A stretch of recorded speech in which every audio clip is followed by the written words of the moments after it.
We're going to my parents' house again this year. James makes the announcement, and I can't help but sigh. We agreed to alternate between our parents' homes, remember? I say it, but the promise we made before getting married has never been kept. If we go to your parents, it'll be stressful. I want to relax during the New Year's celebration. James gets grumpy at my resentful look. How about this year you go to your parents alone and Ava and I go to mine? I suggest, but James grimaces. That's not gonna work. The whole point of going is to be dutiful children. If you're not there, it defeats the purpose. You mean you need a housekeeper, don't you? I swallow those words. I don't want to create a hostile atmosphere in front of Ava. I'm Sophia, a working mom married to James for 4 years. We have a 3-year-old daughter named Ava. She's a late talker, but she's so adorable, I can't help but love her. Whenever we visit my in-laws, I'm the one stuck doing all the housework. James is usually out with his friends, so he's not around to help. To make matters worse, Emma's family, who live in the same city as my in-laws, always seem to visit at the same time as us. Even though they live nearby, they stay overnight, probably to dump the housework and childcare on me. Emma got married young and has 4 kids, all boys. The older 2 are in elementary school, and the younger ones are in daycare and still a baby. Neither Emma nor Angela lifts a finger when I'm around, so I'm running around all day doing chores. Why do I have to sacrifice my time so everyone else can enjoy their New Year celebration? I've actually been thinking about divorcing James, and I've got everything ready. The tipping point was a summer vacation 2 years ago.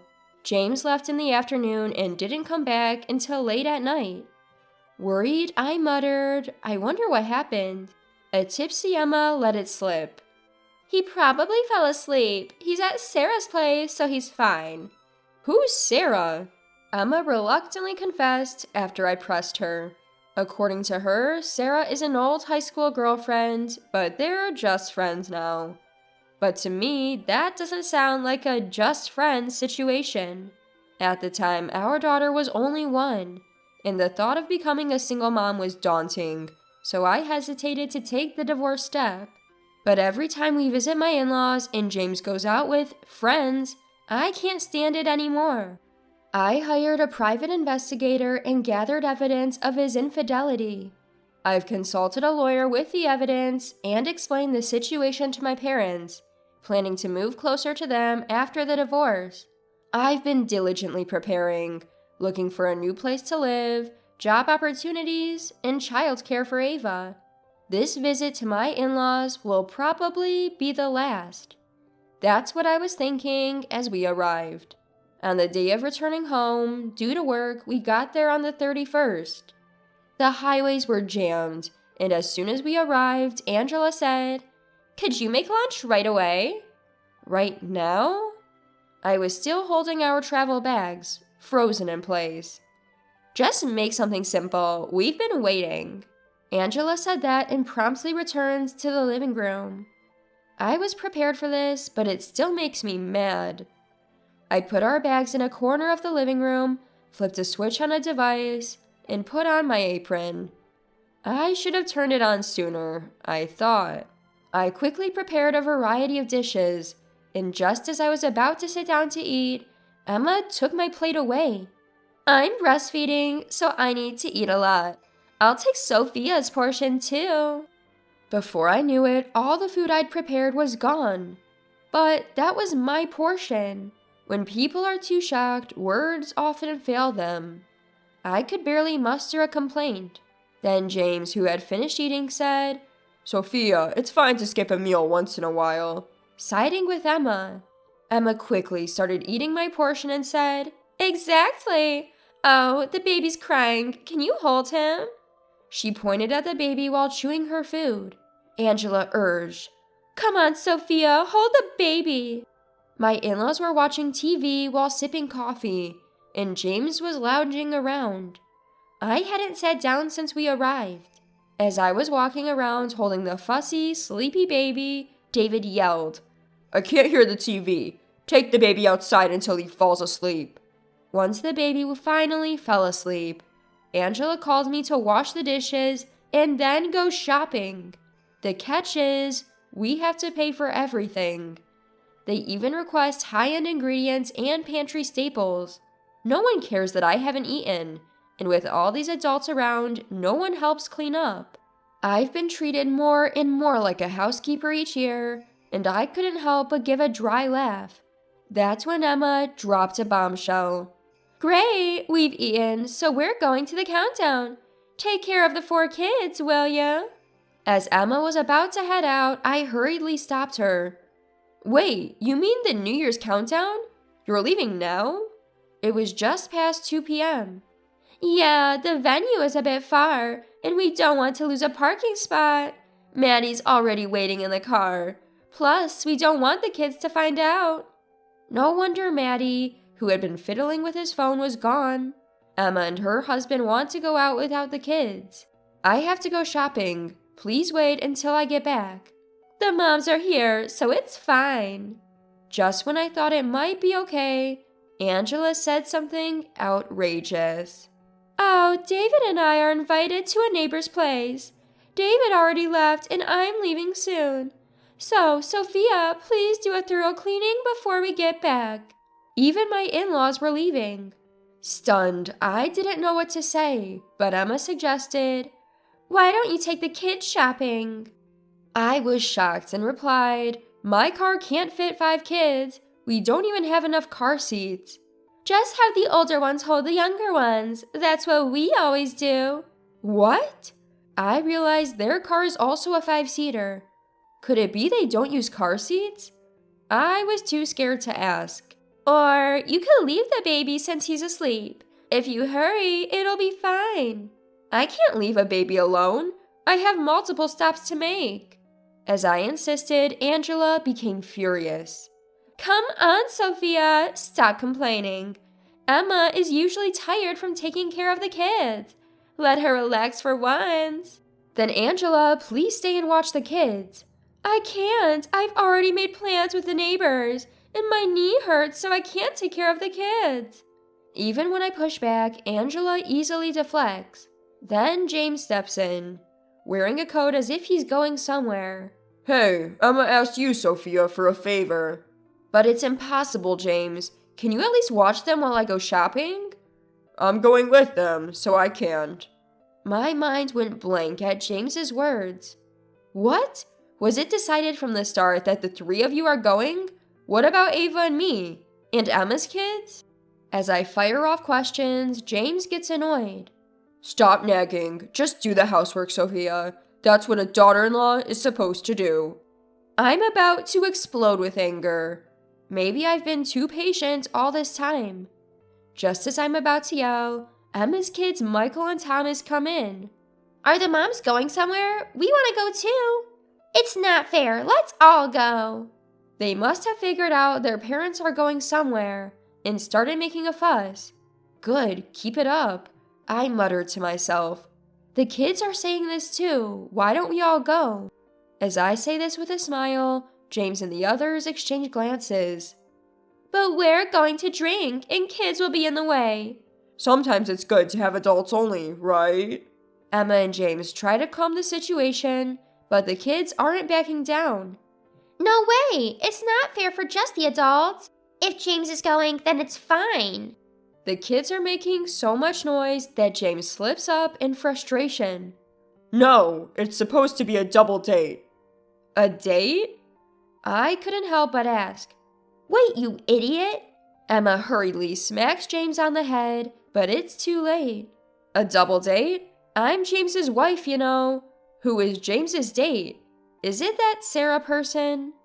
My voice drops and the room falls silent. Even the kids go quiet, perhaps shocked. So what? I can have female friends. Are you saying you won't allow me to have friends of the opposite sex now that we're married? James becomes defiant. Don't change the subject. Emma, you knew about this, didn't you? Angela, did you know? As I ask in a low voice, Angela and Emma exchange glances. Angela murmured, I found out. Because, Sophia, I heard from James that he can't come back here because he can't have a successor, and she's against living together with him. In that case, wouldn't it be better to remarry someone you know from the local area? She continues. So, you're all condoning his affair? For the record, it's James who doesn't want to move back because it's more convenient in the city. Don't blame me. James only says what's convenient for him. Something inside me snaps. The kids quietly slip away, leaving Angela, Emma, James, and me. I was about to spill everything when Angela clasps her hand, signaling the end of the discussion. Let's stop this. It's New Year's. Let's enjoy it as planned. Angela says this and leaves with Emma. Sophia, let's just drop it, okay? I'm really looking forward to the countdown event and want to get going. Emma tries to leave as if nothing happened. I won't let her. Emma, either take the kids with you or cancel your plans. I absolutely can't and won't take care of them. I make myself clear. Angela bursts into anger. What are you saying? You and Emma are different. You're just a daughter-in-law while Emma is blood family. Let her enjoy the New Year celebration. So the truth comes out. I suspected this was how they saw me, but hearing it directly is something else.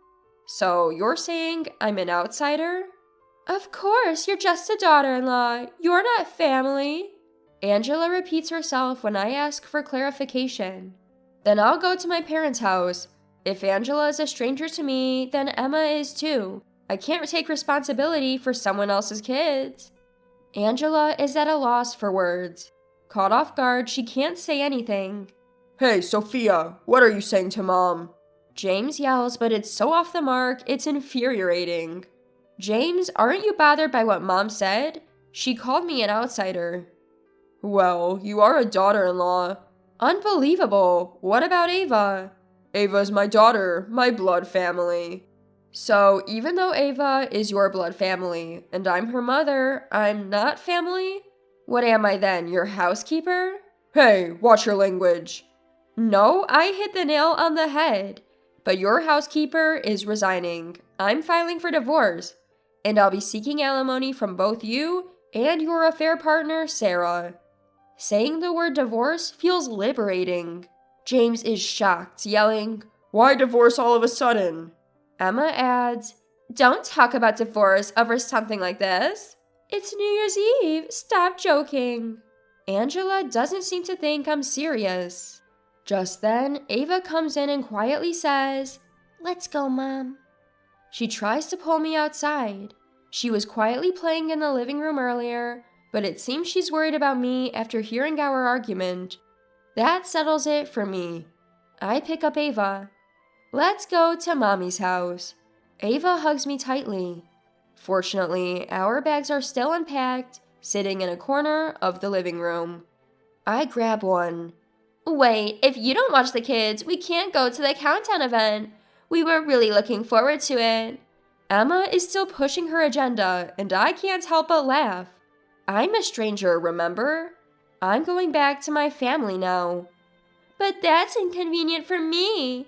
We've already booked expensive seats for the event, thinking you'd watch the kids. It's too late to cancel now. If you're going to divorce, do it after the New Year celebration. Emma, are you saying the event is more important than my divorce? James looks dumbfounded, which I find oddly amusing. James, take the train back. I drop that line and grab the car keys. We'll discuss the details of the divorce through lawyers. Oh, and by the way, I've recorded our entire conversation. I pull out a voice recorder from my pocket to show them. Family-wide cheating and emotional abuse? This will make excellent evidence. I say with a grin. What? What do you mean, recording? Emma, Angela, and James look stunned, their faces blank. Before the New Year's countdown, the countdown to divorce was already ticking.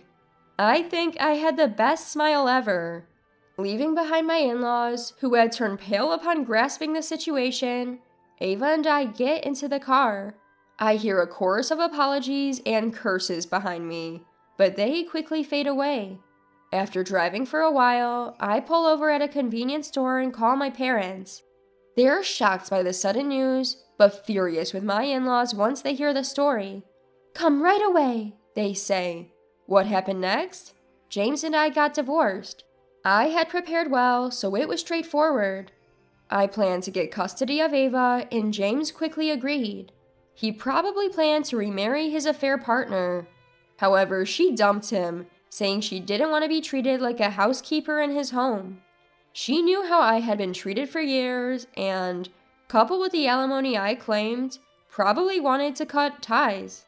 After that day, it seems the neighbors heard Angela, Emma, and James yelling, and started rumors that it was a terrible household for a daughter-in-law. James called me, begging to get back together, but I flatly refused. Serves him right. Angela, meanwhile, ended up with a slipped disc after Emma begged her to take care of the kids in my absence. David had to do household chores he's not good at, making the atmosphere at home tense. Emma and her husband got caught by the police for not having their children in car seats. It was right after the countdown event, and they were under the influence, making matters worse. The neighborhood is buzzing with stories about the family's mistreatment of me and Emma's run-in with the law, making life uncomfortable for my former in-laws. All their own doing.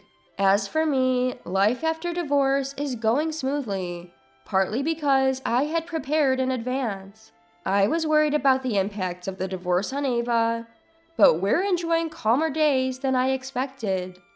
Ava is smiling and talking more than before. Everything is moving in a positive direction, and I'm relieved. I want to protect Ava's smiles and spend each day doing just that.